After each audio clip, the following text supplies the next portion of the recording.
Selamat malam, Bapak Ibu yang dikasihi oleh Tuhan. Malam. Bersyukur kalau hari ini kembali kita boleh belajar dan hari ini topiknya tentang iblis di akhir daripada IBS kali ini. Oke, ya Bapak Ibu yang dikasihi oleh Tuhan. Satu kali ada seorang anak bernama Hendy. Anak ini bernama Hendy. Dia seringkali dibully, lalu kemudian yang membuli dia itu selalu minta uang untuk dia pakai uang itu untuk makan siang gitu. Hampir setiap hari uang itu diambil ataupun dia dipajaki sama pembuli dia waktu Hendy ini masih kecil. Karena Hendy ini badannya lebih kecil daripada si pembuli, maka ya mau nggak mau dia akhirnya menyerahkan uang makan siang dia kepada pembuli itu. Lalu kemudian satu kali dia berpikir, wah ini nggak bisa seperti ini terus. Ini nggak bisa, saya harus membuat perhitungan, saya harus berhenti untuk kasih uang kepada si pembuli itu. Lalu kemudian dia berpikir, apa yang harus saya lakukan supaya pembuli itu berhenti membuli saya. Lalu kemudian dia pikir-pikir, apa yang bisa saya lakukan. Dan lalu kemudian dia dapat ide bahwa, wah saya harus belajar karate. Saya harus belajar karate supaya saya bisa melawan si pembuli itu. Lalu kemudian dia mencari tahu tempat belajar karate dan dia dapatilah satu tempat belajar karate. Tetapi si instruktur karate itu minta kepada si Hende ini $5 untuk setiap kali berlatih itu minta $5 gitu. Setiap kali berlatih dia diminta bayar $5. Dan dia timbang-timbang, oh kalau bayar instruktur karate $5, bayar si pembuli itu lebih rendah untuk uang makan siang. Lalu kemudian akhirnya dia menyerah untuk berlatih karate dan kemudian dia terus memberikan uang kepada si pembuli itu. Bapak Ibu yang dikasihi Tuhan, sayang sekali tidak sedikit orang Kristen itu punya sikap yang sama seperti Hendy waktu dia berhadapan dengan iblis atau setan yang mencobai manusia. Sangat mudah untuk pada akhirnya ya udahlah saya jatuh ataupun saya ikut apa yang iblis tipu saya atau apa yang iblis lakukan bagi saya ketimbang belajar untuk bagaimana caranya melawan tipu muslihat iblis. Oleh karena itu, Bapak Saudara, kita bersyukur kalau hari ini kita boleh belajar topik ini supaya di dalam kehidupan kita, kita pun juga terus boleh berjuang dan di dalam perjuangan itu kita perlu mengetahui apa saja yang siapa itu iblis dan apa yang iblis kerjakan di dalam kehidupan kita sebagai orang-orang percaya. Bapak Saudara yang kasih oleh Tuhan, kata iblis dalam bahasa Ibrani yaitu hasatan dan dalam bahasa Yunaninya yaitu satanas. Kedua kata ini bukan menunjuk kepada nama yaitu iblis, tapi menggambarkan tentang tindakan-tindakan yang dilakukan oleh iblis. Tindakan-tindakan yang dilakukan oleh iblis yaitu tindakan-tindakan yang dilakukan adalah melawan Allah. Waktu kita bicara tentang iblis, mungkin kita akan bertanya dari mana sih iblis berasal gitu ya? Dari mana iblis berasal? Untuk mengetahui hal ini, maka kita perlu pertama-tama mengetahui bahwa segala sesuatu yang Allah ciptakan, merujuk di dalam Kejadian 1 ayat 31, maka Allah melihat segala yang dijadikannya itu sungguh amat baik. Segala sesuatu yang Allah ciptakan itu semuanya baik, semuanya baik. Dengan dasar pemahaman ini, maka tidak mungkin Allah itu menciptakan iblis. Kalau dengan dasar pemahaman ini, dengan logika ini bahwa apa yang Allah ciptakan itu semuanya adalah baik, maka tidak mungkin Allah itu menciptakan iblis. Karena natur iblis adalah melawan perbuatan Allah. Secara logika nggak mungkin Allah menciptakan sesuatu yang pada akhirnya melawan Allah sendiri ataupun juga dengan kata lain itu melawan natur Allah. Sedangkan iblis itu bertentangan dengan natur Allah yaitu Allah yang maha kudus, maha benar, maha mulia. Nah, sehingga dengan pemahaman ini kita perlu menggarisbawahi bersama-sama ataupun juga bersama-sama punya pemahaman bahwa Allah tidak mungkin atau Allah tidak menciptakan iblis. Jika demikian, Allah tidak menciptakan iblis, lalu pertanyaan selanjutnya adalah mengapa iblis itu ada gitu. Pertanyaan selanjutnya adalah mengapa iblis ada? Bapak Ibu dikasih oleh Tuhan, pada mulanya Allah menciptakan malaikat itu dengan sempurna. Allah menciptakan semua malaikat itu dengan sempurna baik, tetapi ada satu malaikat yang memiliki kedudukan yang tinggi itu memberontak kepada Allah. Dia mempengaruhi banyak malaikat lainnya dan jatuh ke dalam dosa. Bapak Saudara bisa melihat di dalam Wahyu 12 ayat 3 sampai 4, dan malaikat ini yang bertindak ini melakukan sesuatu yang melampaui eksistensinya sebagai ciptaan, yang dimana kalau kita belajar di minggu lalu, malaikat itu harusnya adalah memuliakan Allah. Tapi di dalam hal ini iblis ini justru bukan memuliakan Allah, tapi justru iblis ini yang jatuh ke dalam dosa ini berkeinginan untuk dilayani, bukan melayani Allah, tapi berkeinginan untuk dilayani, berkeinginan juga untuk disembah, bukan menyembah Allah.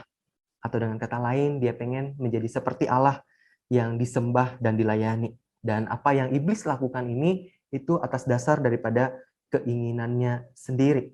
Atas dasar keinginannya sendiri, sehingga akhirnya dia jatuh di dalam dosa. Kejatuhan malaikat ini bisa kita baca di dalam Yesaya 14 ayat 12 sampai 14. Yesaya 14 ayat 12 sampai 14 yang menceritakan tentang bintang timur yang jatuh. Lalu kemudian berikutnya kita perlu mempelajari juga adalah sebutan-sebutan yang disematkan kepada iblis. Iblis itu yang pertama disebut sebagai iblis, atau dengan kata lain setan, yang berasal dari kata bahasa Yunaninya diabolos, yang memiliki pengertian memfitnah, penuduh palsu, gambaran tindakan-tindakan yang menentang Allah. Lalu yang berikutnya Beelzebul ataupun penghulu setan, ini mengacu juga kepada iblis. Dan setiap kali di Alkitab kata iblis ini selalu bentuknya adalah single, satu gitu, tidak bentuknya jamak gitu. Seringkali mengacu kepada si iblis ataupun juga malaikat yang jatuh ke dalam dosa ini. Lalu kemudian yang ketiga, si jahat, yang berarti pengganggu yang terus-menerus berbuat jahat, memberi masalah. Yang keempat, si pencoba atau penggoda yang menguji iman, kebajikan, karakter seseorang dengan godaan supaya seseorang atau manusia jatuh dalam dosa, berbuat dosa. Yang kalau kita bisa lihat yang iblis lakukan kepada Hawa. Lalu kemudian kelima, ilah zaman, mengacu juga kepada iblis di dalam 2 Korintus 4 ayat 4. Penguasa kerajaan angkasa, yaitu pemimpin roh yang melakukan ketidaktaatan. Penguasa dunia yang juga mengacu kepada iblis. Iblis juga dipersonifikasi sebagai naga, yang ini bisa terlihat di dalam Wahyu dan juga di dalam Yesaya, sebagai ular di dalam Kejadian, di Wahyu dan Yesaya juga ada.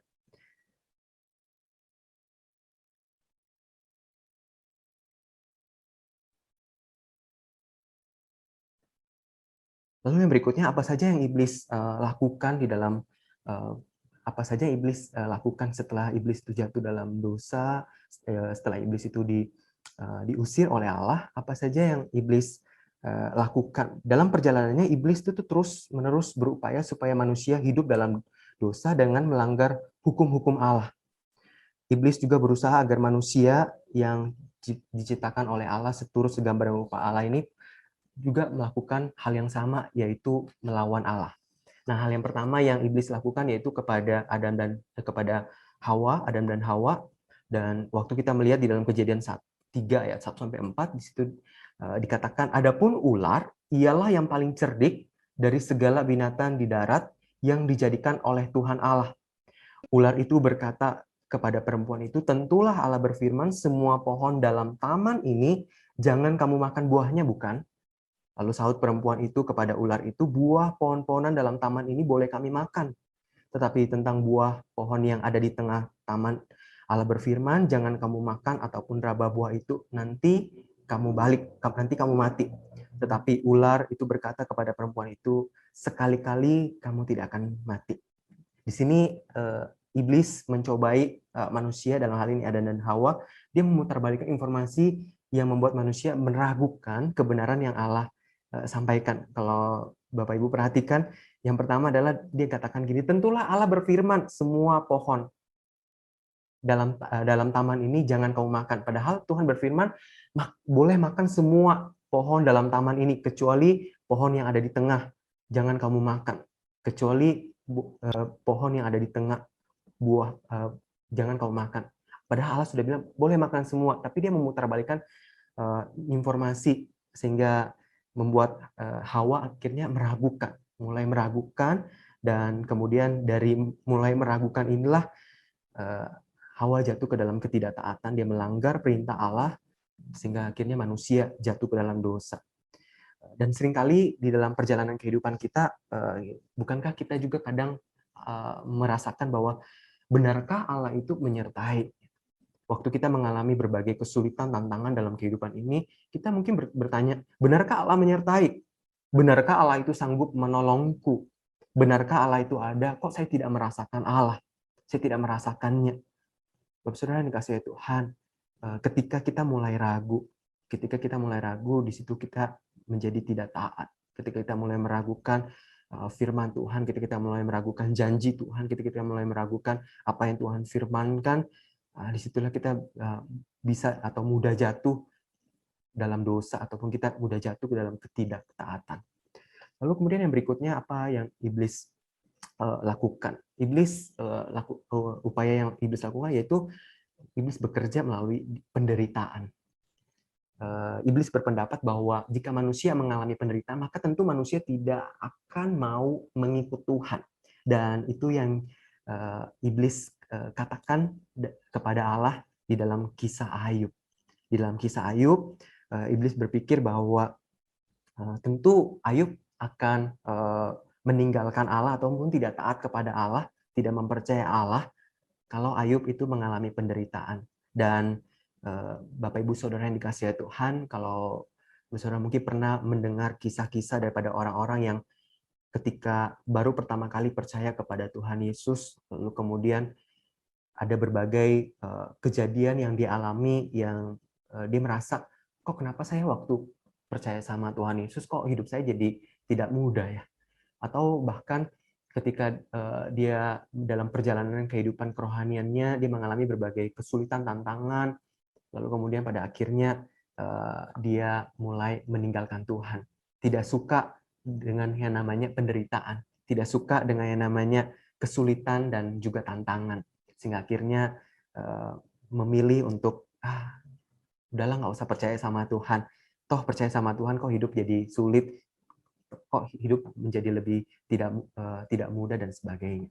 Saudara yang dikasihi Tuhan, tapi apa yang iblis lakukan ini tidak berlaku bagi Ayub. Tidak berlaku bagi Ayub. Waktu Ayub mengalami berbagai penderitaan, ketika ia kehilangan segala harta miliknya, ketika istrinya juga meninggalkan dia, anak-anaknya semua meninggal. Dia mengalami berbagai penderitaan yang tidak mudah untuk dijalani, tapi di dalam penderitaan itu dia tidak meninggalkan Tuhan. Kenyamanan dan kekayaan bukanlah landasan Ayub untuk mengikut Tuhan, tetapi iman yang terus dia taruh kepada Allah. Saudara yang dikasihi Tuhan, pertanyaannya bagi kita, bagaimana imanmu dan imanku? Seandainya kita kehilangan segala-galanya, masihkah kita mau percaya sama Tuhan? Masihkah kita mau mengikut Tuhan di dalam kehidupan kita? Ketika seandainya segala-galanya itu diambil ataupun segala-galanya itu hilang dari kehidupan kita, apakah kita masih tetap mau mengikut Tuhan? Apakah kita masih tetap mau mempercayai Tuhan dalam kehidupan kita? Saudara, biarlah kita boleh mengikuti apa yang teladan dari Ayub. Meskipun berbagai hal dialami, penderitaan yang tidak mudah, kekayaan, istri dan anak istri meninggalkan dia dan anaknya meninggal, tapi dia tetap setia kepada Tuhan, mempercayai Tuhan. Saudara, selanjutnya iblis tidak berhenti sampai di sana. Iblis terus berusaha menggagalkan berbagai rencana Tuhan, yaitu dengan mencobai Tuhan Yesus. Tidak tanggung-tanggung iblis menggunakan firman Tuhan di dalam Mazmur 91 ayat 11-12. Dan ketika iblis menggunakan firman Tuhan ini, dan ketiga pencobaan yang dia lakukan kepada Tuhan Yesus, tidak ada yang berhasil, Bapak Saudara. Semua cobaan itu Tuhan Yesus bantah ataupun Tuhan Yesus lawan dengan firman Tuhan. Sehingga dari sini kita bisa belajar bahwa ketika kita menjalani kehidupan ini, ketika kita menghadapi berbagai tantangan ataupun juga pencobaan daripada iblis, kita perlu menyadari bahwa kita perlu belajar firman Tuhan dengan benar. Supaya waktu kita terjebak atau waktu kita mengalami situasi ada upaya-upaya tipu muslihat iblis, kita bisa menang dengan bersandar dan mengandalkan kebenaran firman Tuhan. Karena iblis bisa ataupun memutarbalikkan firman Tuhan untuk mengecoh setiap kita atau membuat kita jatuh ke dalam dosa. Saudara yang dikasihi Tuhan, ketika iblis tidak berhasil secara frontal untuk menjatuhkan Tuhan Yesus, iblis menggunakan siasat lain, yaitu menggunakan orang-orang terdekat yang dalam hal ini ada di sisi Tuhan Yesus, yaitu Petrus. Ketika Tuhan Yesus menyatakan bahwa sudah tiba waktunya untuk dia pergi ke Yerusalem untuk menanggung berbagai penderitaan akibat dosa manusia. Petrus berkata, jangan pergi ke sana. Jangan pergi ke sana. Justru Petrus menghalang-halangi Tuhan Yesus supaya Tuhan Yesus tidak pergi ke Yerusalem. Malah Tuhan Yesus menegur Petrus, "Enyahlah iblis." Dalam hal ini bukan berarti Petrus itu adalah iblis, tapi apa yang menjadi pola pikir Petrus tidak ubahnya dengan keinginan iblis, yaitu supaya Tuhan Yesus tidak mengerjakan kehendak Bapa, yaitu di dalam tujuan Tuhan Yesus datang ke dalam dunia mengerjakan karya salib. Saudara, dari hal ini kita juga bisa belajar bahwa kita perlu memiliki kepekaan rohani supaya kita tetap bisa waspada terhadap nasihat atau masukan yang diberikan, bahkan itu orang terdekat sekalipun. Kita perlu menguji apakah hal itu sesuai dengan kebenaran dan kehendak firman Tuhan, atau bahkan malah sebaliknya. Nasihat itu justru membuat kita jatuh ke dalam dosa. Misalnya, semua orang berbuat dosa, semua orang juga banyak berbuat curang. Ya udah berbuat curang aja. Ya udah sogok aja. Kalau nggak gitu, kapan kamu bisa kaya? Nggak enak nih sama orangnya. Nanti kamu bilang aja ya, ini pemberian orang. Kalau enggak nanti orangnya tersinggung. Padahal kenyataannya nggak seperti itu.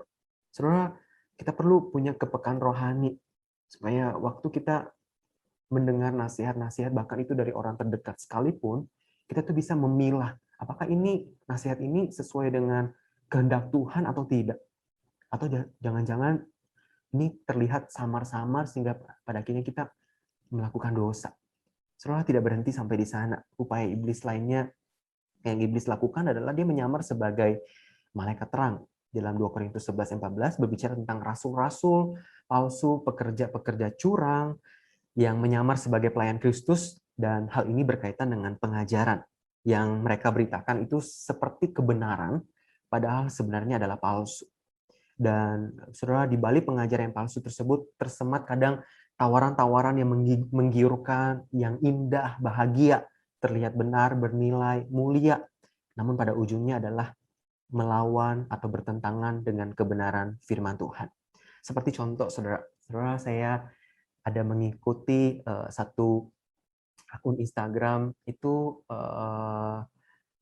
gereja palsu. Di situ ada beberapa postingan-postingan yang di sana itu mencoba untuk meluruskan di gereja palsu atau bukan gereja palsu juga.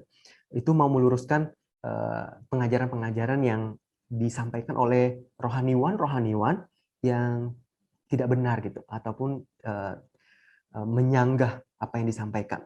Misalnya contoh, ini yang saya lihat adalah ada satu rohaniwan yang memberikan statement seperti ini. Kalau engkau mau maju, bandingkan dirimu dengan orang di atasmu. Bandingkan dengan orang yang ada di bawahmu kalau engkau mau bersyukur. Saudara, membandingkan diri dengan orang lain justru membuat kita itu tidak mensyukuri apa yang Tuhan berikan kepada kita. Padahal firman Tuhan mengatakan di dalam 1 Tesalonika 5 ayat 18, mengucap syukurlah dalam segala hal, sebab itulah yang dikehendaki oleh Allah di dalam Kristus Yesus bagi kamu. Jadi kalau mau bersyukur seharusnya kita tidak perlu melihat orang yang ada di bawah kita untuk membuat kita bersyukur gitu, atau membandingkan dengan orang yang ada di bawah kita gitu. Harusnya kita bisa bersyukur dalam segala hal apapun yang Tuhan izinkan karena kita percaya hidup kita ini berada di dalam kontrol daripada Allah. Dan saya percaya Tuhan pasti tidak akan memberikan kita sesuatu yang untuk merusak kita, gitu. Ataupun sesuatu yang membuat kita pada akhirnya celaka dan sebagainya, gitu. Yang lain lagi ada seorang rohaniwan yang mengatakan seperti ini, dengan terang-terangan mengatakan bahwa semua agama sama. Ini jelas satu pemahaman yang keliru, gitu ya. Karena secara worldview tiap agama cara pandangnya sudah jelas berbeda. Kalau kita berbicara tentang penderitaan, bicara tentang kematian, bicara tentang dosa, belum lagi bicara tentang kebangkitan. Belum terlebih lagi di dalam Yohanes 14 ayat 6 Tuhan Yesus sudah menegaskan dengan jelas, akulah jalan dan kebenaran dan hidup. Dan ini satu klaim yang disampaikan oleh Tuhan Yesus, tidak ada jalan lain untuk memperoleh keselamatan kecuali melalui Tuhan Yesus. Tuhan Yesuslah jalan dan dialah kebenaran dan hidup. Tidak ada seorang pun yang bisa datang kepada Bapa kalau tidak melalui aku. Oleh karena itu, saudara, maka penting bagi apa yang dilakukan oleh gereja, yaitu memberikan kelas-kelas IBS, kelas-kelas pembinaan, untuk kita sama-sama boleh mengikuti, untuk kita sama-sama boleh mendapatkan pengajaran-pengajaran yang benar, doktrin yang benar, supaya kita punya pemahaman yang benar di dalam kita perjalanan kehidupan kita sebagai orang-orang percaya. Karena di luar sana ada begitu banyak pengajaran-pengajaran yang kelihatannya mengutip firman Tuhan, tapi di dalam penyampaian ataupun penjelasannya itu bertentangan dengan kebenaran firman Tuhan. Saudara, iblis tidak berhenti sampai di sana. Iblis terus bekerja di dalam kehidupan kita sebagai orang percaya, yaitu kalau kita mau melihat adalah iblis bekerja melalui bujukan ketika Daud dibujuk untuk menghitung jumlah orang Israel yang pada akhirnya Allah menghukum orang Israel pada waktu itu karena perbuatan Daud ini mendakwa dan menuduh, membuat firman Tuhan tidak bertumbuh dalam hati manusia, mendatangkan sakit penyakit, merasuki manusia, menggoncangkan iman manusia, pembunuh dan pendusta, menanamkan rencana jahat dalam hati manusia. Lalu kemudian menguasai hati manusia, membelenggu rohani manusia pada kegelapan, menggoda manusia terkait dengan urusan seksual, yang kalau Bapak Ibu dengar beberapa waktu yang lalu ada seorang rohaniwan, bahkan seorang rohaniwan pun itu tidak kebal terhadap dosa, ya, tidak kebal terhadap dosa, karena semua sama di hadapan kita, semua manusia yang punya kecenderungan untuk jatuh dalam dosa. Lalu kemudian memanfaatkan kelemahan kita sebagai manusia, melakukan tipu muslihat, mencegah orang berbuat hal rohani, berada di belakang sosok antikristus menjerat manusia. Lalu kemudian tidak berbuat dosa, mendatangkan penganiayaan bagi orang beriman. Saudara yang dikasihi Tuhan, ini adalah perbuatan-perbuatan yang iblis lakukan dengan tujuan supaya manusia itu jatuh ke dalam dosa, supaya manusia itu meninggalkan Tuhan, tidak lagi percaya atau bahkan tidak beriman kepada Tuhan. Saudara yang dikasihi oleh Tuhan, iblis melakukan itu semua dengan tujuan supaya kita ini jatuh dalam dosa, kita menjadi pengikut Dia. Kita manusia, kita sadari kita manusia yang lemah dan terbatas. Oleh karena itu, saudara, kita tidak bisa bergantung kepada kekuatan diri kita sendiri untuk melawan tipu muslihat iblis. Kita perlu terus bergantung kepada Tuhan. Setiap waktu, setiap hari, setiap jam, setiap menit, setiap detik kita butuh pertolongan Tuhan.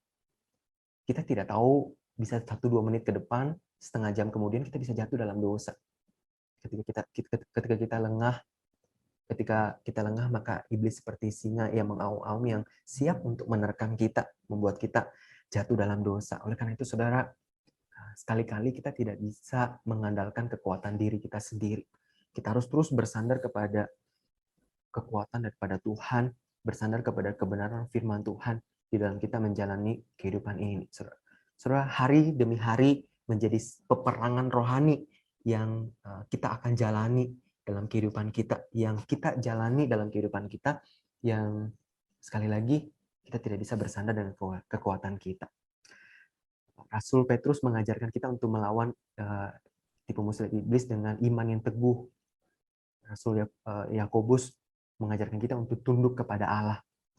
Dan waktu kita tunduk kepada Allah, maka iblis itu akan lari daripada kita, bersandar kepada kekuatan Allah. Saudara, apa yang akan terjadi pada iblis nanti? Ataupun juga ada sebagian yang sudah terjadi. Di dalam Ibrani 2 ayat 16 menyatakan bahwa sebab sesungguhnya bukan malaikat-malaikat yang ia kasihani, tapi keturunan Abraham yang ia kasihani.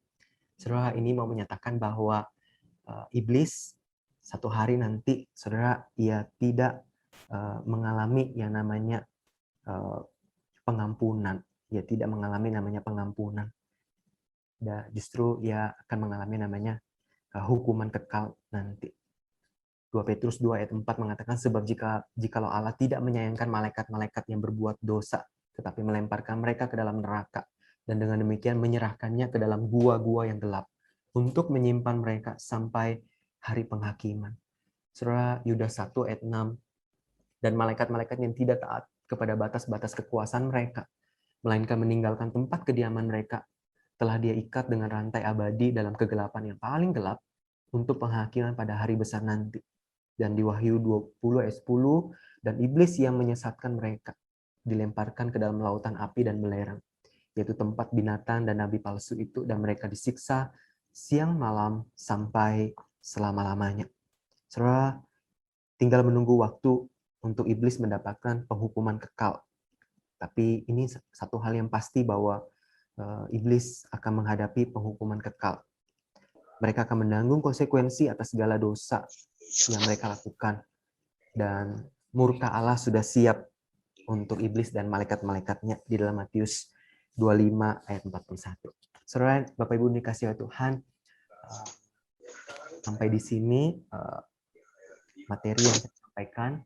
Apakah ada daripada Bapak Ibu yang pengen bertanya, atau ada yang mungkin terlewat dalam penyampaian tadi, pengen bertanya, silakan. Mas Gusal, shalom. Ya, Pak Budi. Iya, saya pernah punya pengalaman unik ya waktu itu, ya kira-kira 15 tahun yang lalu di Jakarta. Jadi pendeknya gini, jadi saya kan mengajar di sebuah sekolah, terus lalu ada pihak gereja tertentu yang ngasih selebaran karena ada KKR. Jadi judul KKR-nya itu A Trip to Hell. Ya kan, ya sampai saya baru tahu bahwa ternyata pusatnya itu di Surabaya, gerejanya dari pastor itu ya. Nah, terus saya tanya, lah ini kok kesaksiannya kan maksudnya dia dapat penglihatan bahwa manusia yang berdosa itu dianiaya oleh iblis dan iblis bisa tertawa terbahak-bahak. Itu kemudian saya bilang ini ngawur. Nah, kalau dari Pak Hans sendiri gimana Pak? Mohon pencerahannya aja Pak. Berkaitan dengan trip to hell itu Pak Budi, maksudnya Pak Budi? Iya. Sempat dengar nggak apa tahu gitu? Oh, Saya iya. kan karena kebetulan dia ngasih traktat dan mau ngajak murid-murid saya ke itu KKR-nya gitu ya kan. Gitu sih Pak. Iya. Ini pendapat saya Pak Budi berkaitan dengan trip to hell gitu ya. Bahwa di Alkitab sebenarnya ngomongin tentang neraka itu sudah ada di Alkitab gitu ya, ngomongin tentang neraka satu sisi. Lalu kemudian berkaitan dengan pergi ke neraka, lalu kemudian balik lagi, bagi saya perlu mendapatkan penggambaran yang dia sampaikan seperti apa gitu. Sekali lagi saya perlu mendapatkan penggambaran yang dia sampaikan seperti apa, supaya supaya bisa di counter apakah itu sesuai dengan firman Tuhan atau tidak gitu. Itu pendapat saya Pak Budi. Bagaimana kalau Pak Budi? Sebelum saya membaca yang pertanyaan di chat ya. Oh ya. Iya Pak. Thank you Pak Budi. iblis yang di Alkitab apakah sama adalah satu malaikat yang berdosa? Ya, iblis yaitu malaikat yang jatuh ke dalam dosa yang melawan Allah. Iblis itu satu pribadi dengan banyak manifestasi atau iblis itu banyak? Oke, iblis itu satu dan ada pengikutnya karena dia digambarkan di Alkitab adalah pemimpin daripada malaikat sehingga dia punya banyak malaikat-malaikat yang juga jatuh ke dalam dosa itu. Berkaitan dengan manifestasi, ini iblis dipersonifikasi seperti kayak tadi ada di penjelasan bahwa dipersonifikasi seperti naga, ular, tapi iblis itu satu gitu.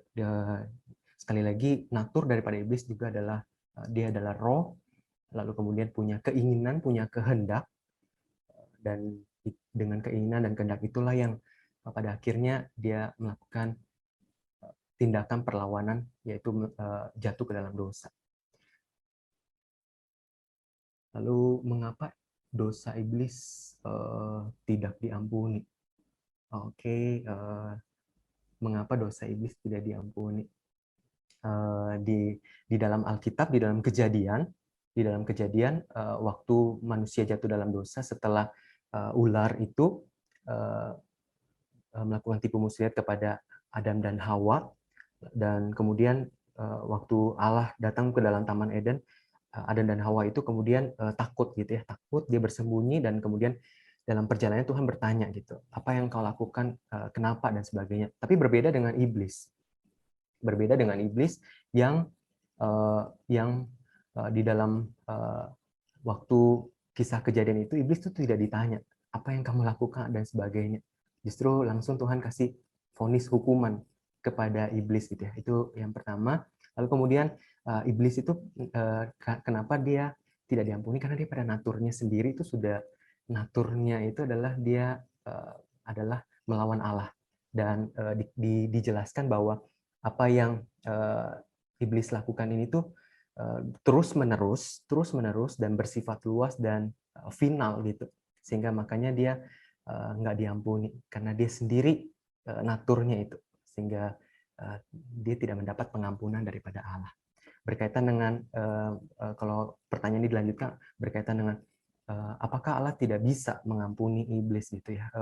Berkaitan dengan ini bukan berarti Allah tidak bisa mengampuni iblis, bukan berarti kalau Allah tidak bisa mengampuni berarti Allah itu tidak maha kuasa dan sebagainya. Itu kalau mau dilanjutkan ke situ, tapi itu bukan seperti itu cara kerjanya, ataupun juga bukan seperti itu pada akhirnya di dalam logikanya bahwa kenapa iblis tidak diampuni gitu. Tapi pada dasarnya karena dia naturnya adalah sudah final, mutlak, bahkan Tuhan Yesus mengatakan dia melakukan itu dirinya sendiri, sehingga pada akhirnya ya itu natur dia dan itu yang dia lakukan. Nanti kalau ini kurang jelas, nanti saya akan minta tolong kepada rekan-rekan yang lain. Mengapa Tuhan mengizinkan manusia dicobai oleh iblis dan kenapa iblis tidak langsung dimusnahkan? Oke, mengapa Tuhan mengizinkan? Ini seperti dengan kisah Ayub ya. Kalau kita lihat waktu iblis itu datang kepada Allah, lalu kemudian berbincang-bincang kepada Allah berkaitan dengan wah ini ada Ayub nih, dia memang hidupnya taat kepada Tuhan dan sebagainya. Coba aja kalau hilangkan kekayaannya, pasti dia akan menyangkal engkau, yaitu menyangkal Tuhan. Kenapa Tuhan mengizinkan? Nah, kan satu sisi ini berkaitan dengan kehendak bebas manusia, di mana kita ini manusia, Tuhan kasih kehendak bebas, kebebasan yang Tuhan kasih untuk kita bisa memilih taat kepada Tuhan gitu ya, memilih taat kepada Tuhan, dan sehingga akhirnya ibarat seperti kayak waktu kita mengikuti ujian gitu ya, ibarat seperti kita mengikuti ujian, itu berarti ada tesnya gitu ya, ada tesnya apakah si Hans ini sebut saja orangnya taat gitu, maka dikasih tes untuk mengetahui dia taat atau enggak gitu. Lalu kemudian ya kenapa Tuhan izinkan ya, satu sisi ya untuk melihat itu ya, satu sisi untuk melihat itu, lalu kemudian kenapa iblis tidak langsung dimusnahkan? berkaitan dengan hal ini ada di dalam konteks rancangan Allah, di dalam sejarah rancangan Allah. Kenapa Allah tidak langsung musnahkan pada waktu itu saja?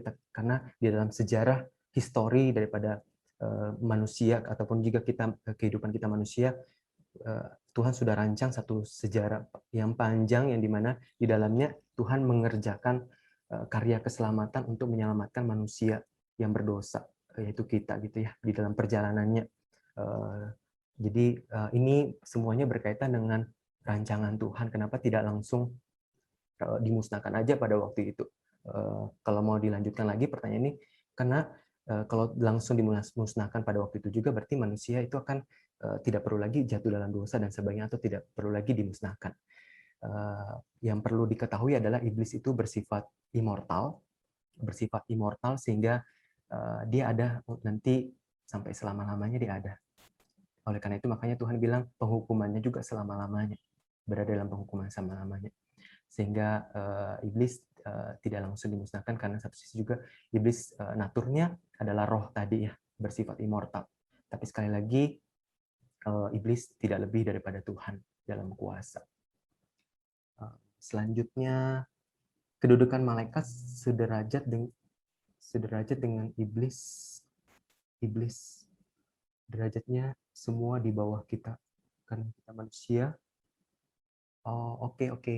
Yang seperti dengan minggu lalu,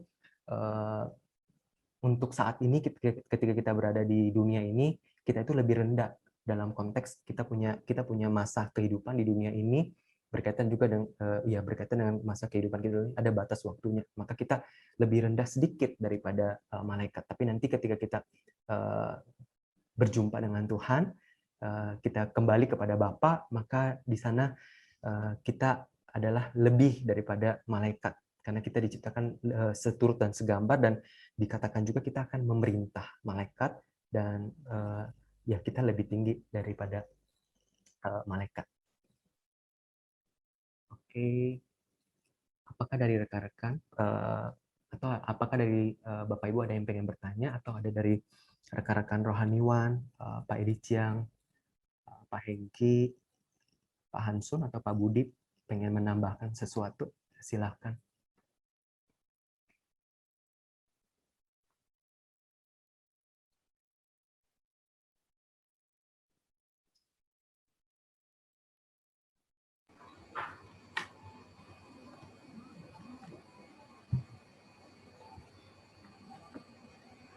Penginjil Hans. Oh ya, silakan Cemega. Ya, saya mau bertanya. Kalau gitu iblis itu hanya satu ya tadi dikatakan ya. Berarti yang lainnya itu pengikut-pengikutnya. Kalau tadi kalau apa tadi, Cek? Tadi penginjil Hans bilang gimana iblis itu hanya satu. Kan tadi ada pertanyaan yang iblis itu satu yang mana ya pertanyaannya? Iblis itu satu pribadi dengan banyak manifestasi. Iya. Betul, iblis itu hanya satu aja gitu. Yang lain-lainnya pengikut-pengikutnya, yaitu malaikat-malaikat yang jatuh juga ke dalam dosa gitu ya. Iya. Kok saya ini gini ya, pengertian saya selama ini tentang setan gitu ya, roh-roh yang gentayangan itu, menurut saya kok orang meninggal kalau nggak kenal Tuhan, gini, kalau kenal Tuhan kan pasti langsung masuk surga kan rohnya. Pengertian saya gitu selama ini. Nah, kalau yang nggak kenal Tuhan, ya itu saya nggak tahu kemana. Saya pikir apa jadi roh yang gentayangan di dunia, nah itu disebut setan atau gimana? Atau beda sama iblis atau gimana? Iya. Jadi hanya ada dua tempat ya, yang pada akhirnya ketika kita mengakhiri kehidupan ini, yaitu surga dan neraka. Surga yaitu bersama-sama dengan Tuhan selama-lamanya, dan neraka menghadapi penghukuman kekal.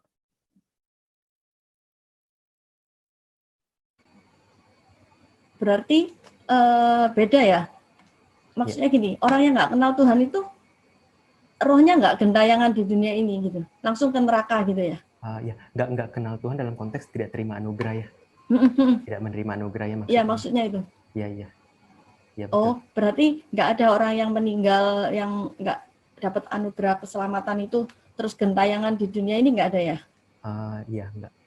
Gini Cek, berkaitan dengan ini kan biasanya tuh berkaitan dengan ini, worldview ataupun juga berkaitan dengan kebudayaan-kebudayaan kepercayaan yang berlangsung di dalam konteks setempat.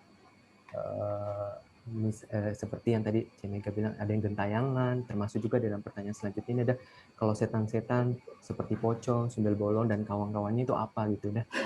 Yaitu itu berkaitan dengan berkaitan dengan worldview ataupun juga yang berkembang berkaitan dengan roh-roh yang ada di dunia ini gitu ya. Ini yang berkembang dan dipercayai gitu oleh misalnya kalau di Indonesia kita mempercayai yang model seperti atau kita mengenal orang ngomongin tentang seperti sindel bolong, pocong dan sebagainya, bahkan ada film-filmnya. Kalau di luar negeri ya ada vampir dan sebagainya gitu. Itu berkaitan dengan konteks yang ada berlaku di suatu tempat. Lalu kemudian iblis bisa bisa memakai rupa gitu ya, bisa memakai rupa bisa jadi seseorang gitu. Kalau ingat di dalam Perjanjian Lama waktu Raja Saul memanggil roh menyerupai, saya lupa nabi siapa ya,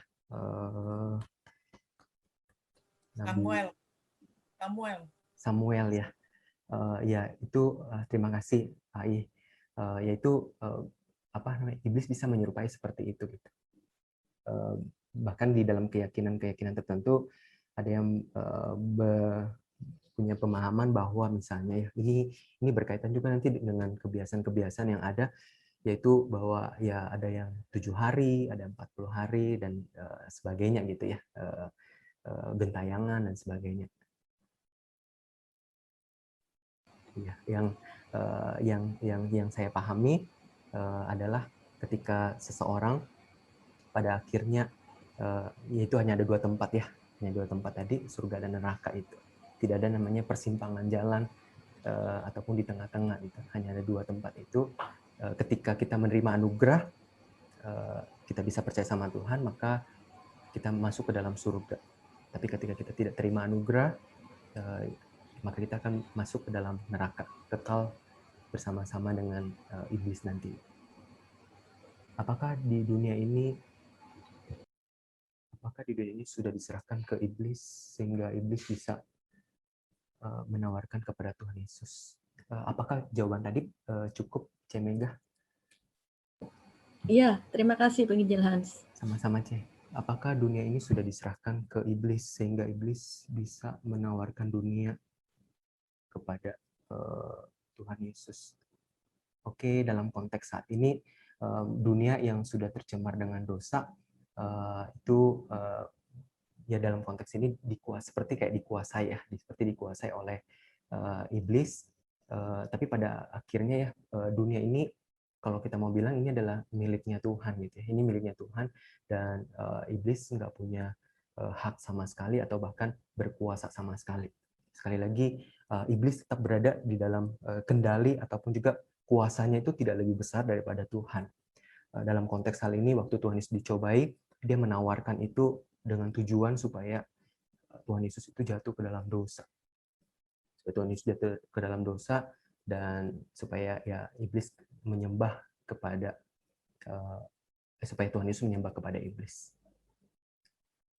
Jikalau penghukuman bersifat kekal dan padahal kekekalan merupakan atribut Allah, apakah itu berarti penghukuman kekal itu akan hadir berseberangan dengan Allah dan kehidupan kekal yang diberikannya? Kalau demikian, bagaimana jadinya jika ada orang yang beranggapan bahwa Allah tidak berdaya mengalahkan dosa sehingga ia ada secara kekal?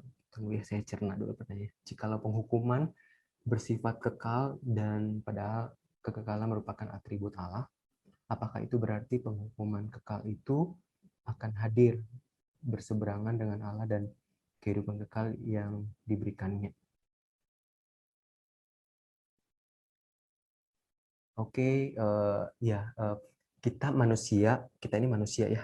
Segala ciptaan itu bukan ada dari dulu, bukan dari dulunya atau dari kekekalan sampai kekekalan nanti terus ada. Kita ada titik awalnya. Kita manusia ada titik awal, bahkan ketika kita dalam dunia ini ada titik awal kita lahir dan kita akan meninggal. Tapi nanti ketika kita kembali ke surga itu ada masa nanti kita akan bersama-sama selama-lamanya. Nah, ini yang membedakan antara kita ciptaan dengan Allah, yaitu kita punya titik awal, sedangkan Allah itu nggak punya titik awal. Itu yang membedakan kita ciptaan dengan Allah. Apakah itu nanti akan hadir berseberangan dengan Allah dan kehidupan kekal yang diberikannya? Ya, kalau dalam pemahaman ini maksud berseberangan itu apa? Misalnya kayak contoh ya, apakah seperti kayak Allah lalu kemudian kita manusia berseberangan, ataupun juga penghukuman itu jalan terus sama-sama tidak ada ujungnya seperti itu? Ya, nanti akan seperti itu selama-lamanya kalau dengan pemahaman seperti itu. Kalau demikian, bagaimana jadinya jika ada orang yang beranggapan bahwa Allah tidak berdaya mengalahkan dosa sehingga ia ada secara kekal? Kalau demikian, bagaimana jadinya jika ada orang yang beranggapan, saya pikir ini Allah bukan tidak berdaya ya, malah justru Allah bekerja di dalam sejarah ini mengalahkan si iblis itu dengan karya Yesus, yaitu mati di kayu salib, mengalahkan maut itu, sehingga akibat dosa itu Tuhan sudah tanggung. Dan setiap kita manusia yang terima anugerah pada akhirnya memperoleh keselamatan. Dan saya pikir Allah bukan tidak berdaya, justru Allah berdaya mengalahkan maut itu. Allah sudah mengalahkan maut itu di kayu salib. Semoga bisa menjawab pertanyaan ini. Apakah ada pertanyaan lagi dari Bapak Ibu? Maaf penginjil Hans, Iya. Kayaknya tadi ada kelewatan baca pertanyaan. Saya bantu bacakan ya. Iya. Apakah benar pernyataan iblis penguasa neraka? Sepertinya belum dijawab. Oh, oke, baik. Ya. Apakah benar pernyataan iblis penguasa neraka? Justru iblis di neraka nanti akan mengalami penghukuman kekal gitu ya. Di sana pemahaman sebagai penguasa di neraka seakan apakah yang dimaksud dengan penguasa neraka itu berarti iblis di sana nanti berkuasa di neraka? Bagi saya tidak. Justru di neraka iblis di sana mengalami penghukuman selama-lamanya di sana. Kalau pemahaman tentang penguasa ini. Tapi iblis menjadi pemimpin yang nanti akan bersama-sama menerima penghukuman kekal itu di neraka.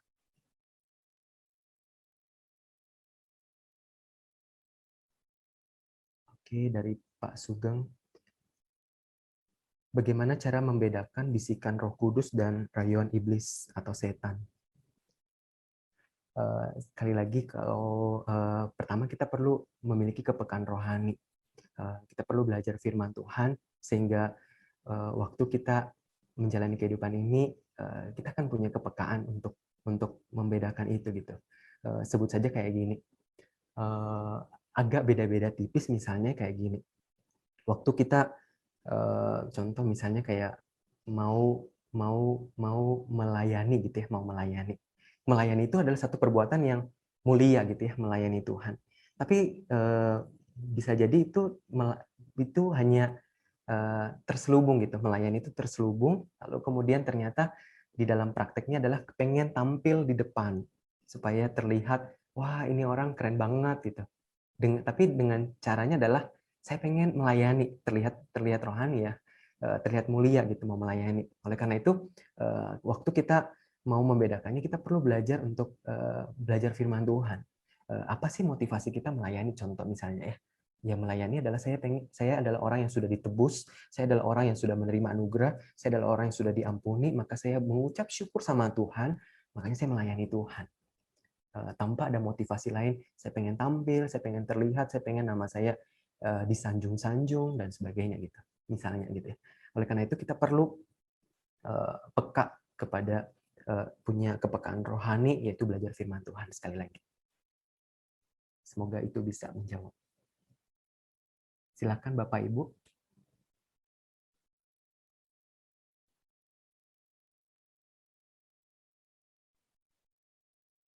Kalau sudah tidak ada lagi, saya serahkan kembali kepada Cemega. Semoga pembahasan kali ini di dalam materi ini bisa menolong Bapak Ibu, bisa memahami, masih ada 2 pertanyaan. Terima kasih Penginjil Hans untuk pelajaran yang sudah diberikan. Cik, katanya ada masih ada 2 pertanyaan. Oh, masih ada ya? Yuk, tunggu ya. Oh ya, silakan lanjutkan. Jadi nanti yang menghukum iblis di neraka siapa kalau dia sendiri dihukum di neraka? Oke, siapa yang menghukum? Ya Allah yang menghukum di dalam satu ini tuh neraka itu kalau mau kita bisa pahami adalah satu situasi, kondisi atau tempat space gitu di mana di dalamnya ya di situ semua yaitu iblis dan semua malaikat yang jatuh dalam dosa itu dan juga setiap orang yang tidak menerima anugerah menghadapi penghukuman. Jadi bukan iblis yang menghukum-hukumi manusia gitu ya, tapi justru mereka yang dihukum di sana. Sebab pola iblis yang menghukum-hukumi enak banget ya. Dia yang jatuh dalam dosa, dia bapa segala iblis, dia membuat manusia jatuh, dia justru dia menghukum-hukumi manusia. Saya pikir tidak gitu. Justru iblis yang juga menghadapi penghukuman. Kalau orang sudah meninggal, datang dalam mimpi itu apa pekerjaan iblis? Itu bisa jadi gini, kalau ada orang yang sudah meninggal, bisa jadi kayak gini, karena kita sangat mengasihi orang itu, kita sangat mengasihi pribadi tersebut, ataupun juga sebut saja orang yang sangat kita kasih itu, maka kita tuh bisa terbayang-bayang. Kita tuh bisa terbayang-bayang seakan-akan orang itu tuh karena sangat mengasihi banget, itu maka kita tuh bisa bermimpi, atau bahkan juga ada dalam situasi kondisi tertentu berhalusinasi.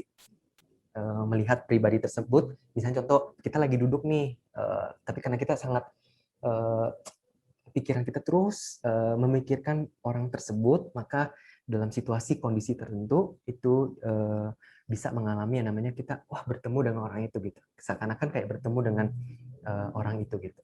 Itu yang terjadi gitu ya.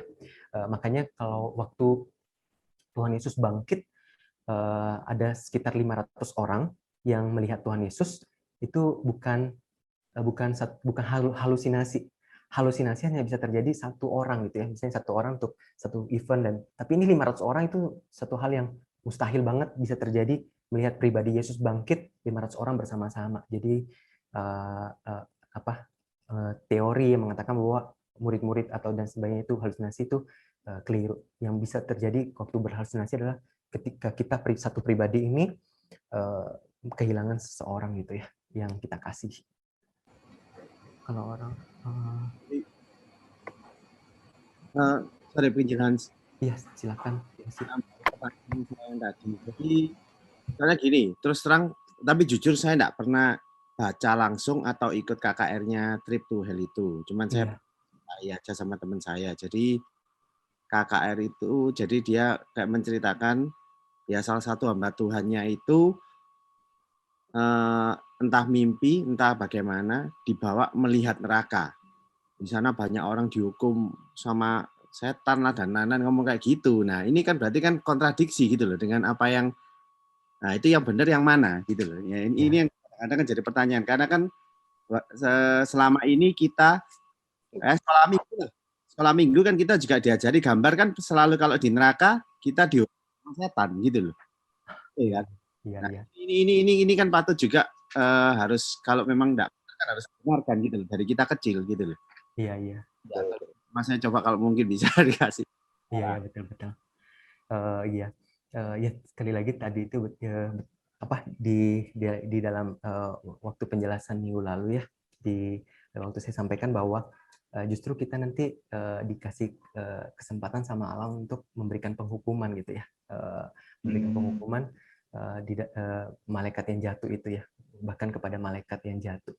Nah sehingga penggambaran tentang iblis yang nanti contohnya yang menganiaya ataupun juga menghukum manusia yang jatuh dalam dosa, yang masuk ke neraka, saya pikir itu satu penggambaran yang bagi saya tidak benar ya, karena itu tidak sesuai dengan Alkitab gitu. Itu tidak sesuai dengan Alkitab.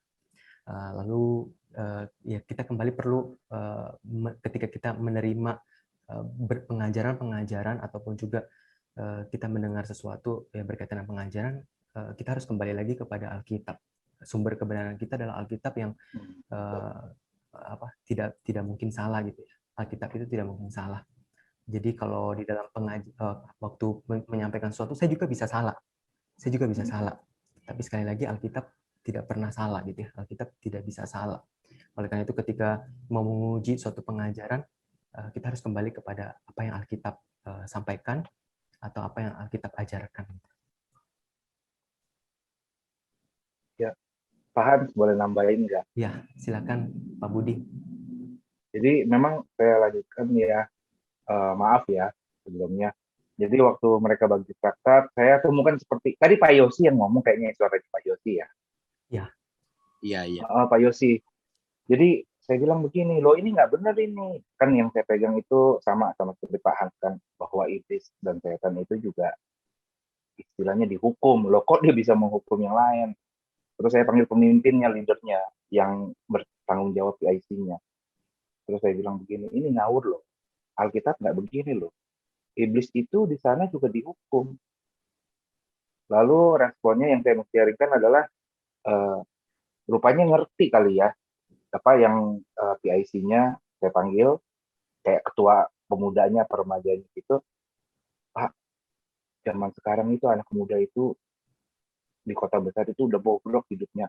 Mereka perlu ditakut-takuti. Loh, saya tambah marah. Saya bilang, kamu ngawur loh. Kalau Injil itu dioplos sama kebohongan, bukan Injil lagi. Udah kebohongan itu sendiri. Saya guru agama di sini. Sekarang kamu masuk ke wilayah kompleks sekolah, terus bagi-bagi traktat, dan ini ngawur. Sekarang kamu keluar. Waktu itu ya kan, karena saya ngajar di daerah Bilangan, sekitar daerah Tapang, sementara gerejanya itu di daerah Gajah Mada Plaza gitu. Akhirnya orang itu pergi. Jadi itu yang satu. Yang kedua kan pertanyaannya seringkali kan bertanya tentang ketika didatangi mimpi oleh orang tua, apakah itu dari iblis? Ya, kalau worldview itu bukan hanya sekedar apa yang kita lihat dan bagaimana respon kita tentang dunia, tapi itu juga sesuatu yang kita pegang gitu.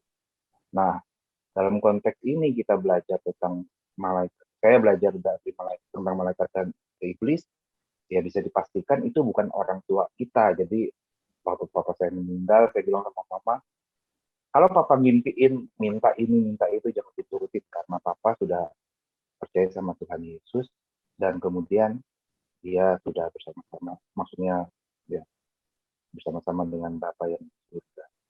Gitu sih Pak Hans, kalau ada kelebihan saya minta maaf. Terima kasih Pak Budi. Sedikit penggambaran ya mengenai penghakiman nanti ya. Ini di dalam Wahyu dikatakan di sini, dan ia akan disiksa dengan api dan belerang di depan mata malaikat-malaikat kudus dan di depan mata anak domba. Dihukumnya itu siang malam, tidak henti-henti disiksa gitu. Tidak henti-henti disiksa. Ini penggambaran yang ada di Alkitab gitu. Sehingga kalau tadi katakan bahwa apakah iblis yang akan menyiksa, saya berpikir bukan iblis yang menyiksa, tapi justru Allah sendiri yang akan menghukum gitu. Dan iblis termasuk orang yang mengalami penghukuman itu. Ya. Tadi di Wahyu pasal 14 ayat 10 ayat 11. Bang Jilhan. Oh, Saya cuma mau Bang Jilhan. Ya, silakan, Su. Saya cuma mau tukar pikiran aja. Konteksnya neraka tadi ya. Karena kita ini tersesatkan dengan konteks, dengan konstruksi bahwa penguasa neraka itu iblis. Sebenarnya bukan loh. Neraka itu ya menurut pemahaman saya ini, neraka itu baru terbentuk sempurna nanti setelah penghakiman. Jadi pada saat setelah penghakiman, semua yang tidak mendapat anugerah Tuhan beserta iblis dan para pengikutnya, dia akan ditempatkan di satu tempat yang istilahnya dikunci oleh Allah sendiri dengan dalam kemahakuasaannya, dan disitulah mereka selama-lamanya gitu. Jadi iblis sebenarnya bukan penguasa neraka. Jadi kita jangan salah. Jadi kalau misalkan ada pengajaran yang tadi, misalkan apa tadi ya, istilahnya trip to hell misalkan ya. Iya. itu sebenarnya hell yang mana gitu. Hellnya sendiri itu belum terbentuk sempurna menurut saya. Tunggu nanti setelah penghakiman Kristus nanti. Ceritanya kan begitu di Alkitab ini, ya kan gitu. Dari awal sampai akhir kan berakhirnya seperti itu. Setelah penghakiman Kristus, Tuhan akan membuat dunia yang baru dan langit yang baru kan. Berarti kan dengan surga juga, dengan tempat yang disebut neraka itu untuk memenjarakan, mengunci mereka semua kan, yang tidak mendapat tempat di surga kan. Gitu. Pilihannya kan cuma dua. Ya. Di Amsal juga disebut mau di dalam Tuhan atau di luar Tuhan. Nggak ada yang pilihan ketiga kan begitu. Ya. Saya kira kita ada kekacauan konstruksi pemikiran bahwa penguasa neraka adalah iblis. Gitu. Ya, ini berkaitan dengan sebenarnya itu bukan. Ya, berkaitan dengan apa namanya worldview ataupun juga berkaitan dengan pemahaman yang kita terima di dalam konteks kehidupan kita ya. Pengajaran-pengajaran yang pernah dulu mungkin diajarkan sama kita. Makanya sekali lagi apa yang Rasul Paulus sampaikan di dalam Roma 12 ayat 1 sampai 2, kita harus terus diperbaharui dalam budi kita ini, terus harus pemahaman kita terus harus diperbaharui gitu. Seturut dengan pemahaman firman Tuhan supaya apa yang dulu pernah kita terima mungkin itu adalah satu hal yang keliru, itu terus harus diperbaharui waktu demi waktu. Iya. Ya, terima kasih Subudi. Terima kasih. Nah, tapi gini Subudi. Terus terang loh, berarti saya ini 37 tahun saya enggak tahu loh. Saya baru tahu hari ini. Berarti bersyukur bisa ikut ini IBS. Iya, betul loh. Saya enggak tahu loh. Selama ini pikiran saya karena gini, dari kecil kita diajar untuk sebar traktat. Ya kan?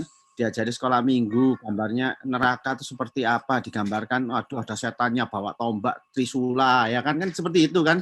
Ya kan, nanti disiksa, ada manusia ditusuk lah, yang dibakar api lah, yang apalah. Yang melakukan ini siapa? Gambarnya setan yang melakukan. Terus traktat-traktat yang kita beli di Immanuel, semua itu gambarnya, terakhirnya kan yang dalam tanda kutip, yang musuhnya, bukan lakonnya ini, musuhnya masuk neraka, yang jemput siapa? Setan ini. Iya. Nah, hal-hal seperti ini. Benar. Loh ini. Itu nih benar, Yos. Itunya benar. Nggak salah itu, benar. Maksudnya gimana Subudi? Nggak ngerti ya? Di neraka itu tempat berkumpul setan. Oke, benar itu. Iya. Ya, benar. Ya, dilukiskan ke pemahaman kita manusia bawa tombak segala macam. Ya, oke. Benar itu. Benar, nggak salah itu. Yang menghukum kita ya setan itu.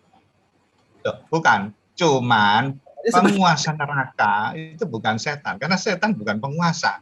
Yang berkuasa itu adalah Tuhan. Gitu. Betul. Makanya pemahaman seperti ini kadang kelihatannya simpel, tapi ini. Ya, ini menyesatkan, benar, setuju. Kalau ini benar, kalau disebut penguasa neraka adalah setan, berarti seolah-olah di konstruksi berpikirnya harusnya logikanya di area itu Tuhan tidak berkuasa, kan ada penguasanya. Nah, gitu loh ya. Kita tidak bilang salah itu sebenarnya. Yang benar itu Tuhan itu berkuasa, walaupun di neraka, walaupun di surga, Tuhan itu berkuasa. Buktinya apa? Kita bisa lihat di Wahyu. Pada akhirnya setan beserta orang-orang yang katanya tadi tidak mendapat anugerah Tuhan, itu akan dikumpulkan di satu tempat dan dikunci oleh Tuhan, dalam tanda kutip kan dikunci. Nah, itulah tempat itu disebutnya neraka. Berarti yang waktu Tuhan Yesus setelah mati disalib itu bukan turun ke neraka? Dia di alam maut, ya, alam kematian. Itu lain lagi berarti. Berarti setelah orang mati itu tidak langsung masuk neraka dan surga, tapi masuk alam maut dulu. Alam maut. Soalnya tadi kan langsung masuk neraka dan surga katanya. Ya, betul ya? Ya, ya gini berkaitan dengan neraka itu ya, nanti ada final judgment di mana ketika Tuhan Yesus datang kedua kali itu sudah ditutup seperti kayak ibaratnya kayak pintu itu sudah ditutup, anugerah itu sudah selesai di situ, sehingga semua yang tidak terima anugerah pada waktu itu, kejadian itu semuanya akan masuk ke dalam neraka. Baru kemudian yang menerima anugerah akan terangkat bersama-sama dengan terangkat masuk ke surga gitu. Itu nah berkaitan dengan kalau nanti orang meninggal lalu kemudian berada di mana, apakah dia berada di tengah-tengah atau saat ini tidak ada tempat gitu. Itu Saya pikir tidak seperti itu. Tetap mereka berada di neraka, tapi itu belum final, semuanya berada di sana gitu. Belum dalam kondisi final. Yang Wahyu sampaikan itu adalah kondisi final nanti ketika Tuhan Yesus datang kedua kali. Itu penjelasan saya. Apakah dari rekan-rekan rohaniwan, Hansun mungkin mau menambahkan? Saya sedikit nimbrung ya tentang yang tadi Su Budi bilang. Kok neraka belum terbentuk sempurna itu gimana ya? Pemahaman saya sampai hari ini, neraka itu ya udah ada. Karena ya itu tadi sih, pendapat saya, orang yang mengenal Tuhan dapat anugerah keselamatan ya rohnya langsung pulang ke surga gitu kan. Terus kalau yang nggak ada, ya saya mikirnya dia langsung ke neraka sih.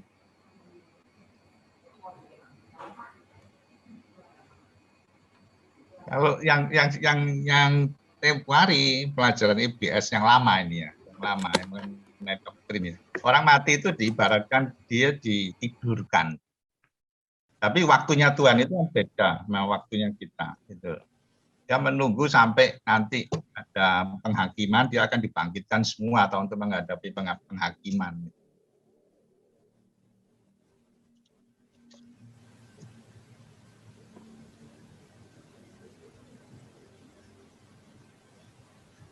Mungkin penginjil Hansun ya mau nambahin ya. Ya, saya nambahin dikit karena silakan, saya pernah mengajar dan berkhotbah tentang ini. Jadi sederhananya kita mungkin punya gambaran tentang eskatologi agak sedikit melenceng sedikit ya, sedikit dalam pengertian begini. Kita selalu berpikir tentang surga dan neraka itu sebagai tempat, itu satu. Padahal ingat Tuhan yang roh itu melampaui ruang dan waktu ya, jadi tidak dibatasi oleh tempat. Jadi kalau kita memakai analogi tempat itu sangat terbatas untuk bisa memahami Tuhan. Yang kedua, kita berpikir selalu surga dan neraka itu tempat yang lain. Makanya kita nggak peduli tentang dunia kita hidup. Pokoknya aku pikir setelah aku mati, Yesus datang, aku akan ke tempat yang baru. Padahal gambaran Alkitab, nah ini bisa panjang ya, nanti kita belajar di kelas eskatologi atau di katekisasi, misalnya lebih clear. Bahwa sebenarnya waktu Yesus datang kembali kedua kali, bukan kita yang ke sana dulu, melainkan Tuhan yang datang.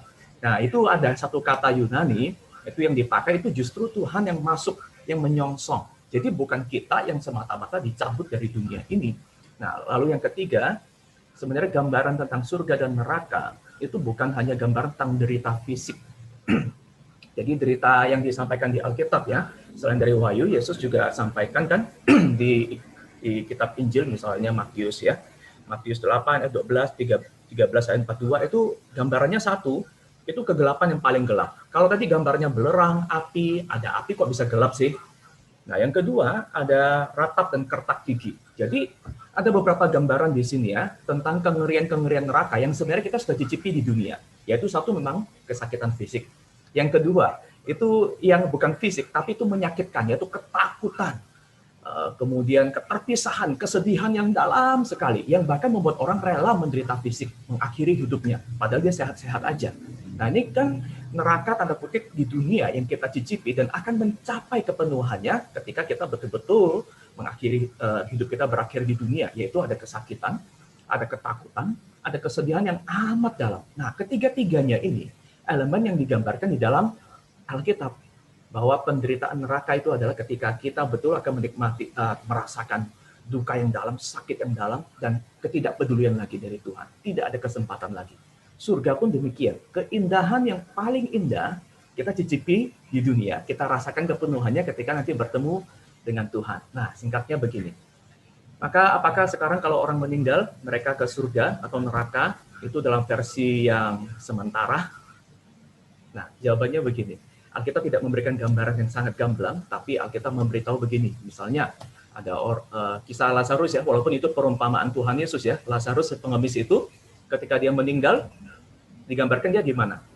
Dia menderita di alam maut, menderita sengsara di alam maut ya. Nah, itu gambaran itu yang Yesus sampaikan sendiri, itu bisa memberikan kepada kita sebuah clue bahwa ketika seseorang meninggal, dia sudah langsung antara terpisah dari Tuhan, atau bersama dengan Tuhan. Terpisah dengan Tuhan itulah ada gambaran penderitaan fisik, duka dan sakit yang amat mendalam. Sementara yang bersama dengan Tuhan ya itu sudah menemukan kedamaian yang sejati. Demikian juga ketika orang meninggal dan dia percaya kepada Tuhan, penjahat di sebelah Yesus kan, Yesus berkata, hari ini juga engkau akan bersama dengan aku di Firdaus. Nah, di Firdaus ini adalah gambaran surga, istilah surga yang semua akan mencapai kepenuhannya ketika Yesus datang kembali kedua kali. Mencapai kepenuhan dalam arti apa? Yang di neraka maupun yang di surga sama-sama akan mendapat penghakiman akhir. Makanya sekarang neraka ada. Iblis ada di neraka, sekarang belum merasakan neraka iblis. Karena ada waktunya kan. Tapi manusia yang sudah percaya sekarang ada di surga, ya di surga. Tapi ketika Yesus datang kembali kedua kalinya, bahkan orang mati pun semua akan dibangkitkan. Kita akan memiliki tubuh kemuliaan yang sekarang belum. Sekarang manusia di dalam bentuk roh yang kekal itu ya. Nah, tadi nyambung sedikit saya juga agak tergelitik ya. Apakah berarti kalau kekal itu tandanya Tuhan kan mau menghukum orang berdosa nih, berarti kalah dong ya. Karena Tuhan sepertinya dengan kekekalan berarti nggak bisa membinasakan orang berdosa. Ini justru kebalikan. Penderitaan yang paling dahsyat adalah penderitaan yang tidak selesai-selesai. Makanya ketika di dunia ada orang sakit hati, dia mengakhiri hidupnya. Dia nggak kuat dengan penderitaan ini. Tapi di neraka, penderitaan, kesedihan, ratap tangis, kesakitan batin maupun fisik itu tiada usai. Itu adalah penderitaan yang paling mengerikan. Jangan berpikir sakit fisik itu yang paling mengerikan ya. Ingat banyak orang yang tahan sakit fisik di dunia ini, tapi tidak tahan sakit batin. Inilah gambaran kalau kita mau bayangkan ngerinya neraka, kita bayangkan hal-hal terburuk yang bisa kita alami di dunia. Dan kalau kita mau bayangkan keindahan surga, kita bayangkan hal-hal terindah yang kita bisa nikmati di dunia. Itu semua hanya gambaran, incip-incip kepenuhannya nanti waktu kita betul-betul merasakannya. Nah, mungkin 3 poin ini. Yang pertama adalah surga dan neraka bukan soal tempat semata-mata. Karena ingat ya, roh itu tidak dibatasi oleh tempat. Walaupun tempat bisa jadi gambaran yang Alkitab pakai untuk menolong kita memahami situasi. Yang kedua, surga dan neraka bukan tentang kita meninggalkan dunia, melainkan justru nanti langit dan bumi yang baru. Ini tafsirannya panjang ya. Nanti Tuhan tidak menghancurkan atau tidak meniadakan dunia, melainkan dunia ini diperbaharui. Jadi surga bukan tentang kita pergi dari dunia ini, melainkan surga yang datang. Tuhan yang datang memperbaharui ketiganya. Yang ketiga adalah gambaran tentang surga dan neraka, situasinya yang gambaran Alkitab tadi, bukan cuma derita fisik, tapi kepenuhannya yang tadi itu ya, bisa ada penderitaan fisik, penderitaan batin, ada keterpisahan, tidak ada lagi kepedulian dan kasih. Padahal itu yang kita paling butuhkan. Nah, mungkin saya cuma menambahkan ketiga hal ini, meluruskan sedikit ya, tentang gambaran surga dan neraka, kapan kepenuhannya, apakah sekarang kita merasakannya. Jadi kalau tadi ada konsep tentang tidur sementara, itu sebenarnya juga salah satu tafsiran pengertian Yahudi yang sebenarnya kalau kita kekristenan tidak banyak dari kalangan Injili Reform yang menerima pandangan itu. Oke, mungkin tambahan saya dari itu saja. Sepertinya Pak Edi juga mau menambahkan. Ya, mungkin tambah dikit aja. Jadi ya secara umum hampir sama ya, cuma saya ingin tambahkan sedikit soal yang kisah Lazarus dan orang kaya ya, yang dalam Lukas 16 itu. Jadi kita melihat memang orang-orang yang sudah meninggal dan mereka tidak percaya kepada Tuhan, maka kemudian mereka ada di satu tempat yang sangat menderita ya. Ya memang betul kita tidak bisa membatasi masalah tempat, cuma dalam bahasa manusia ya, satu tempat atau satu keadaan di mana mereka sangat menderita ya. Nah, memang juga harus dipahami bahwa ini adalah satu tempat yang bersifat sementara ya, itu disebut dunia orang mati ya. Nah, kenapa kita menyebutnya sebagai tempat yang sementara? Karena kitab Wahyu menjelaskan bahwa nanti ada yang namanya penghakiman terakhir. Wahyu pasal 20 ya. Nanti akan ada yang namanya penghakiman yang terakhir, di mana semua orang mati akan dibangkitkan. Semua orang mati ini termasuk yang tidak percaya, akan dibangkitkan, lalu kemudian mereka akan dihakimi, lalu kemudian mereka akan dicampakkan untuk selama-lamanya ya, di dalam penghukuman untuk selama-lamanya. Nah, jadi di sini kita melihat bahwa memang puncak dari penghukumannya itu masih sesudah penghakiman terakhir. Tapi bukan berarti yang sekarang cukup nyaman, tentu saja tidak demikian ya. Sekarang pun juga merupakan satu penghukuman karena mereka sudah terpisah dari kehidupan yang ada di dunia ini dan terpisah juga dari Tuhan ya.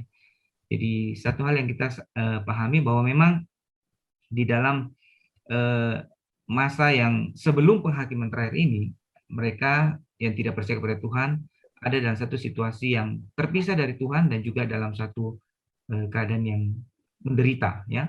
Tetapi nantinya kemudian setelah penghakiman terakhir, lalu kemudian bersama-sama dengan iblis dan seluruh malaikat yang jatuh akan ditampakkan ke dalam neraka. Mungkin itu aja yang saya tambahkan. Terima kasih Pak Edi, terima kasih Pak Hansun. Nah, masih boleh tanya lagi nggak, Hans? Oh, silakan. Nanti. Nggak, jadi yang tadi ada apa yang tanya. Maksudnya kayak mimpi itu apa? Kamu kan tadi bilang kayak karena kita terlalu banyak memikirkan, terus akhirnya kan kayak halusinasi ya, seperti itu.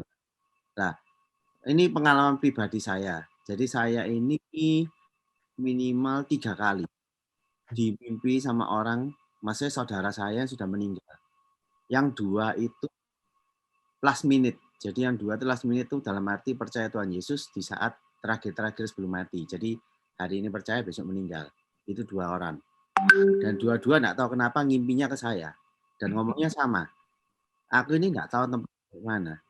Cuman tempatku ini terang, bagus. Dan malah yang satunya ngomong gini, waduh, Tuhan Yesus baik. Tuhan Yesus sudah menyelamatkan saya. Aku nggak ngerti gitu loh. Maksudnya, ya aku tahu Tuhan Yesus itu baik. Cuman karena mungkin waktu itu, jadi sebelum meninggal, dia dikhotbahi sama pendeta, dia diomongin Tuhan Yesus baik, mau percaya Tuhan. Ya mau. Dia didoain, sama-sama berdoa, besoknya meninggal. Jadi 2 itu seperti itu. Dan 2-2 ngomongnya juga sama. Mereka tanya ke saya gitu loh, Yosi, apa sih? Maksudnya apa kok orang-orang ini ngomong Tuhan Yesus tuh baik, Tuhan Yesus sudah menyelamatkan kita. Jadi sekarang aku ini di tempat yang aku nggak tahu, dan maksudnya dia pernah tak tanyai gitu loh. Salah satu tak tanyai, apakah kamu ketemu si A, si B, si C, ya itu orang maksudnya yang sudah meninggal juga yang percaya sama Tuhan gitu. Iya, ketemu. Dia bilang ketemu. Ya, yang satunya lagi sampai terakhir nggak mau percaya Tuhan. Itu memang gambarannya waktu saya mimpi itu beda banget. Jadi gambarannya itu memang benar tempatnya dia tuh gelap. Cuman kelihatan mukanya dia minta tolong sama saya. Tolong, aku minta maaf. Loh, minta maaf apa? Ya aku minta maaf, aku ini jahat sampai kalian, aku ini jahat, tolong maaf. Sambil nangis. Ini aku bingung gitu loh, kalau ini bilang halusinasi atau iblis, aku ini bingung gitu. Jadi maksudku ngerti ya, maksudnya aku ini bingung, apakah ini halusinasi atau iblis atau apa gitu, ngerti ya maksudnya. Oke. Boleh minta tolong Pak Edi berkaitan dengan hal ini, Pak? Iya, maksudnya memang ada satu prinsip yang kita harus pegang juga, pengalaman kita tidak bisa mendikte pengajaran. Ya, artinya jangan karena pengalaman tertentu lalu kita menyimpulkan satu pengajaran. Sebaliknya adalah kita berdasarkan apa yang Alkitab ajarkan, lalu kita memahami apa yang kita alami. Itu lebih benar ya, berarti cara yang aman untuk menilai sesuatu. Karena pengalaman kita ya itu tadi banyak kemungkinannya, dan memang ada beberapa hal yang kita tidak pahami karena itu kan terjadi di dalam alam bawah sadar kita waktu kita mimpi ya. Sehingga itu bisa saja pikiran kita sendiri, itu juga mungkin bisa tipu muslihat iblis ya. Nah, memang betul bahwa Tuhan juga bisa berbicara melalui mimpi, kadang-kadang, jarang ya, tapi mungkin bisa memberi satu pesan tertentu. Tapi karena kita tidak tahu persis sebenarnya apa yang dialami, yang termasuk yang Yosi alami, kita tidak tahu persis. Mungkin itu cuma pikiran bawah sadar, mungkin itu tipuan iblis, mungkin itu juga satu pesan dari Tuhan. Nah, kita tidak pasti soal itu. Yang kita bisa pasti adalah bahwa di dalam, kalau tadi kembali ke Lukas pasal 16 ya, yang tentang orang kaya yang bersama dengan Lazarus itu. Nah, orang kaya yang kemudian dihukum itu kan berkata, izinkan aku kembali untuk memberitahu kepada keluargaku supaya mereka bertobat. Ya. Tapi kan Abraham berkata, pada mereka ada kitab Musa dan mereka boleh belajar dari firman Tuhan. Ya, tidak perlu kamu yang kembali ke sana.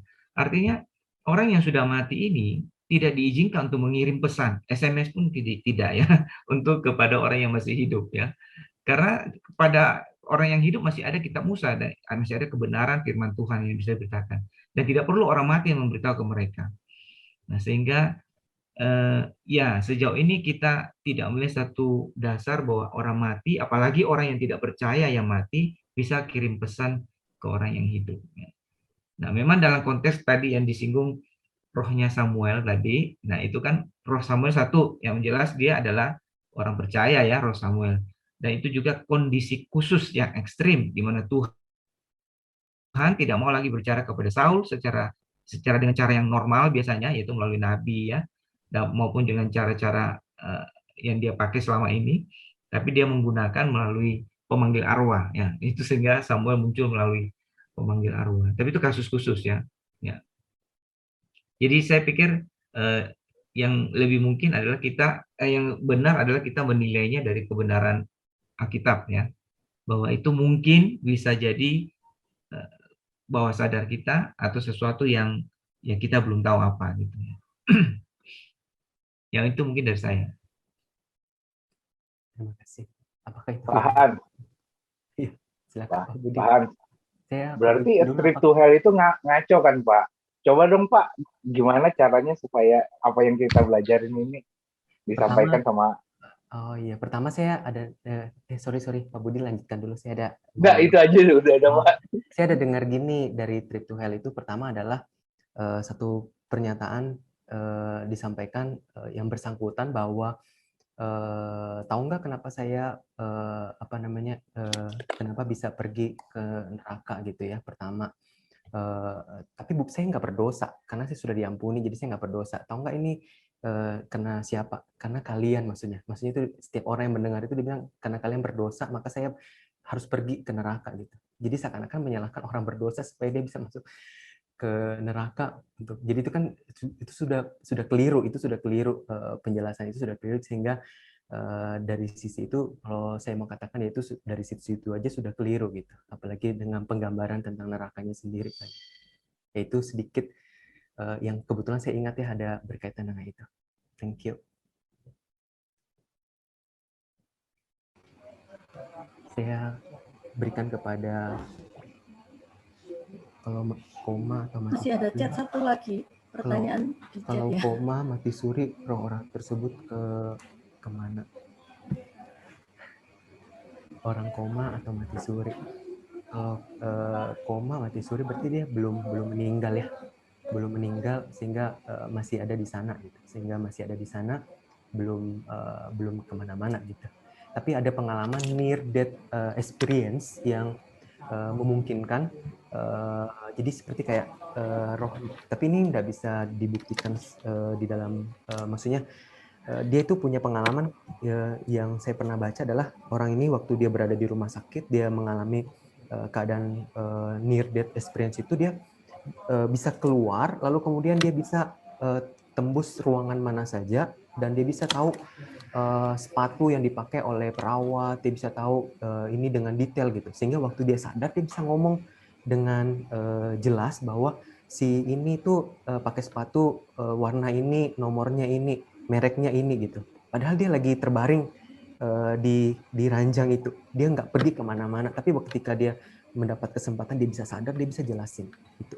Jadi tapi ada berkaitan dengan apakah orang itu pergi kemana dan sebagainya, nggak kemana-mana gitu.